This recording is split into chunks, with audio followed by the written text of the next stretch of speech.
Chapter 17. The Choice. Days passed. The exultation produced in the monks by the abbot's short talk began to wear off. They were crowded and uncomfortable in the half-finished chapel and bell tower, and a spell of cold, wet weather added to their difficulties. The half-demolished kitchen made feeding the 80 or so who had lived in the conventual halls possible, but a real problem and an epidemic of colds reduced spirits to a very low ebb. Dispositions were edgy, work lagged, idleness gave ample opportunity for self-pity and complaining. Abbot Robert was tireless in his efforts to set the routine of the Benedictine life going again. The daily offices were said in the crowded little chapel. There were no books to read, but the novice master increased the time all the brothers were to spend in conning the music of the services, albeit without accompaniment. Labor in the fields could go on as usual, and Brother Simon went quietly about his work among the poor and sick again. The village folk did what they could to help out, though that was little enough, for the peasants were, at all times, desperately poor and overworked. The nearby manors sent food, clothing, and bedding, which did more than anything else to relieve physical discomfort. But daily life continued to be a pretty dreary business, and eagerness to make the best of things began to slip into apathy again. Then came a day when a messenger clattered down the road to the south gate and demanded audience with the abbot, and, when he had gone, the news spread like wildfire from one end of the abbey grounds to the other. The messenger had brought word from King Henry and Queen Eleanor that they themselves would finance the rebuilding of Glastonbury, and that at once. Architects had already been summoned from France, stone would be bargained for shortly. The new Glaston would be all of stone with no wooden buildings to catch fire again. No expense would be spared, and the king himself would come presently to confer with Abbot Robert about actual plans. The spirits of the community rose as if by magic. King Henry's name was blessed on every tongue, and everybody stopped talking about himself and his own griefs and discomforts, and began to discuss the future plans of the abbey with the greatest animation. "Now what do you think of King Henry?" Dickon demanded of Hugh triumphantly, after he had helped to spread the good news of those generous promises. "The king?" answered Hugh. "Oh, I got over hating him long ago, before I saw the—" He hesitated, wondering how much Dickon had really understood about his strange vision of the sacred cup. "Before I had that experience in the old church. I guess if I had still held hate in my heart, I could not have seen the Holy Grail at all. So the king is going to help us rebuild? Oh, I am so glad, glad! Then he must love our Glaston too. It will be wonderful to watch it growing up again, won't it? And maybe we can take part in the work ourselves." They were interrupted by the porter, who still kept his watch by the main gate, though his quarters above it, and the almonry buildings just inside it, were empty skeletons of their once solid selves. He came hurrying now across the grounds to where the boys stood. "Two strangers are come to by the abbey gate," said he, "a knight in the habit of a Templar, and a younger man with him. They ask for Hugh. Ah me, 'tis a sad thing that we have no guest-house in which to lodge them." The boys turned quickly in the direction of the main gate.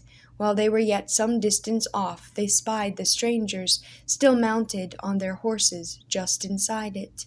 The taller of the two had a long white surcoat about him, with a red cross on the left shoulder, and the distinctive red hat over a white undercap with lappets over the ears that the Knight Templars always wore. The man beside him was evidently an esquire or attendant. Dickon suddenly gave a cry of surprise and delight. "Hugh, it is Jacques de Rule! Do you see? It is Jacques himself, and some other." But Hugh made no answer. Already he had outstripped his companion and was racing on. The knight dismounted as he saw the boys approaching, and Jacques, for it was indeed he, did likewise, and then took the bridles of both horses into his own hands. The other seemed not to know what he did, but stood staring in stupefaction at the slight boy figure outrunning his companion toward him. "Jacques," he whispered, "do you see what I see? Am I dreaming, or is that truly my son?" "Aye, master, that is indeed thy lad."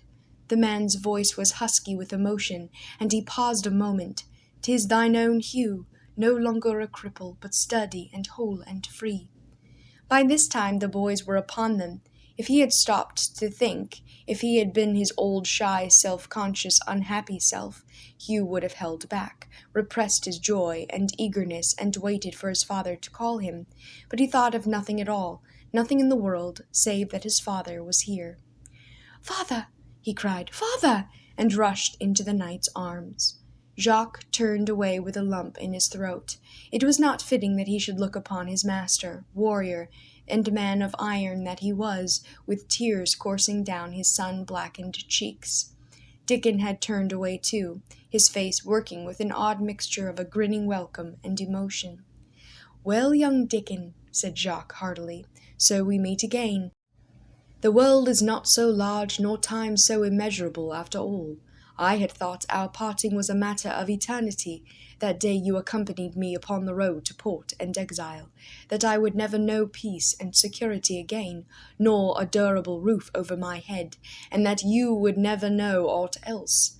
Now I find your haven roofless, and I ride under the open sky, 'tis true, but in the safety of pardon, from His Majesty the King, and also from His Holiness the Pope."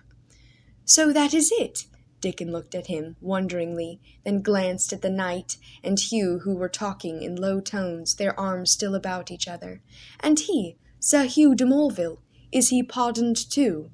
"Aye, that he is," replied Jacques. "I found my master in France, and went with him to Rome, and then I followed him also to Jerusalem." "Did you have many adventures?" asked Dickon eagerly. "Did you fight the Moslems, and rescue the oppressed? I would give anything to go on such a pilgrimage, and see strange sights, and do great deeds."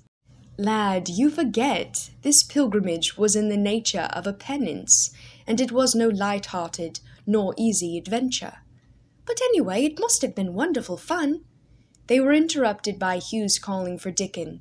"This is my friend, and my sworn brother," said he, drawing his father's hand toward the boy.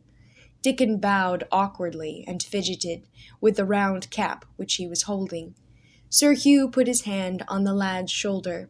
"The friend of my son is my friend also," said he. "Father, you have not said why you have donned the Templar's robe, or why you are here at all.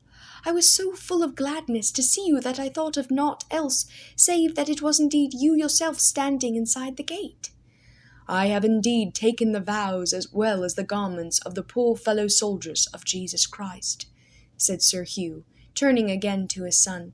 "It is our sacred right and duty to protect pilgrims and guide them safe to the sepulchre of our Lord, and to keep the temple's precincts, and indeed all Jerusalem, safe for those who would worship there. We live a life of austerity and devoted service to that cause, and I am minded to return soon, and live and die in combat for the Holy Land.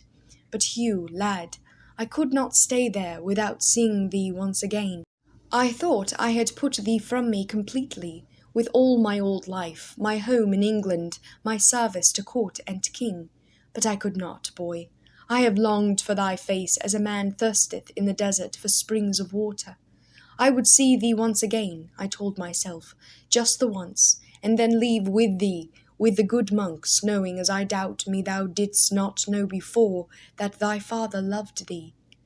No one spoke for a moment, and, when the knight's voice broke the silence, it was on a more cheerful note. "And now, boy, thou art whole and well.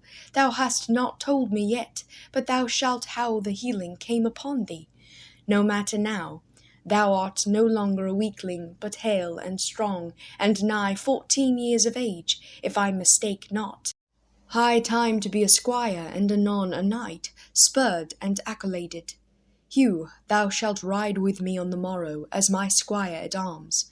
We shall travel a horse and by boat over the long, long way back to Palestine, and when thou art man grown, perchance thou too wilt be both knight and Templar."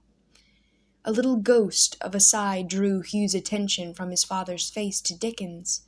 The boy had been drinking in every word, and now his expression was filled with passionate longing, and yet there was no trace of envy in it. Dickon would rejoice wholly and fully in his friend's good fortune, but he could not keep back that little sigh for himself. Hugh's eyes dropped. "Father," said he, "we must see to thy comfort, and that of Jacques, though 'tis little enough we have to offer. My lord abbot will, perchance, ride with thee to a neighbouring manor to spend the night. Here, as thou seest, we have scarce place enough to stretch out side by side on the floor of yon one small building left by the flames. Many of the brothers sleep in the shelter of the ruined walls, or out under the sky these last few starry nights." He moved restlessly, as if to lead the two men to the abbot, but Sir Hugh stayed him for a moment. "We too shall lie out under the sky this night, my boy, or against some fire-blackened wall. Thy father is no longer the ease-loving courtier that he used to be. A Templar, lad, lives under as strict and simple a rule as the Benedictine. But lead the way to some place where our horses may be tethered, and, if they will permit us, we will eat frugally with the brothers." At this moment the porter, who had been watching from a tactful distance, approached again, took the horses into his care, and bade Hugh lead the guests to the bell-tower chapel, where vespers were about to be said.